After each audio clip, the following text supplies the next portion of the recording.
This 6-year-old boy slept through the sinking of the Titanic. He survived the ice, the screams in the ocean, only for fate to catch up with him in the most impossible way just 3 years later. This is Douglas Spedden. He was born into a world of massive wealth. While most people on the Titanic were searching for a new life, Douglas was just on a summer vacation. He didn't go anywhere without his best friend, a white stuffed bear named Pola. On the night of April 14th, when the Titanic hit the iceberg, Douglas didn't even wake up. While 1,500 people began to panic, Douglas was tucked into his first-class bed, dreaming. His nurse rushed into the room, but she didn't want to scare him. She whispered, "Wake up, Douglas. We're going on a trip to see the stars." It was 2 a.m. The ship was tilting. People were jumping into the freezing water. Douglas was led to lifeboat number 3, rubbing his eyes and clutching his teddy bear.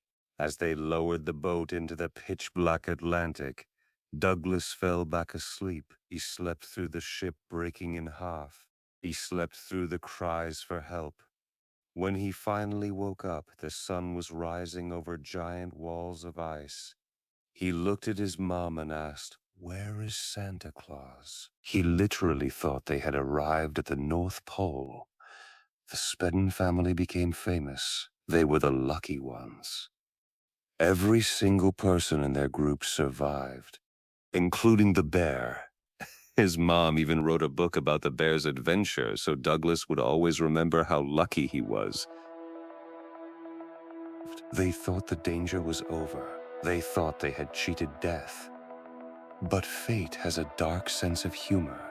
In 1915, just 3 years after the Titanic, Douglas was playing outside his summer home. A ball rolled into the street. He ran after it. He had survived the greatest shipwreck in history, but he couldn't survive a single Ford Model T. He was killed instantly. He was only 9 years old.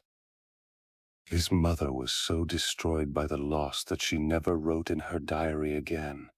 She locked the story of the Titanic bear in a trunk and hid it away for the rest of her life.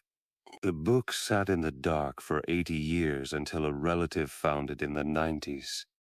Douglas Spedden didn't get to grow up, but he left behind the only happy photo from the deck of a doomed ship, a snapshot of a boy who was too innocent to know he was making history.